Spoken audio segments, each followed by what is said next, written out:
దేవుడు ప్రభువుగాను క్రీస్తుగాను నియమించెను. ఇది ఇశ్రాయేలు వంశమంతయు రూఢిగా తెలుసుకొనవలెనని చెప్పెను. వారి ఈ మాటలు విని హృదయంలో నొచ్చుకొని, సహోదరులారా మేమేమి చేద్దామని పేతురును కడమ అపోస్తలులను అడుగగా, ఇప్పుడు అదేమయ్యారంటే చేంజ్ అవుతున్నారు. అరే ఎంతవరకు మేము చంపేసింది ఆయన, మా కోసం వచ్చిన ఆయన మేము చంపేశామా అని కొంతమంది యూదులు, అర్థమైన ఈ యూదులు ఏం చేశారంటే ఏం చేయాలి పేతురు అని అడుగుతా ఉన్నారు.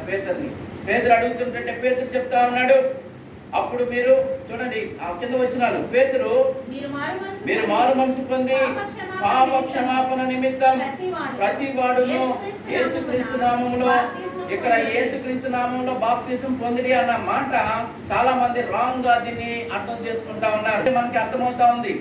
ఆయన అక్కడ ఏమని చెప్పారు మనకి 28:19, కాబట్టి మీరు వెళ్ళి సమస్త జనులను శిష్యులుగా చేయుడి, తండ్రి యొక్కయు కుమారుని యొక్కయు పరిశుద్ధాత్మ నామములో వారికి ఆదరణ.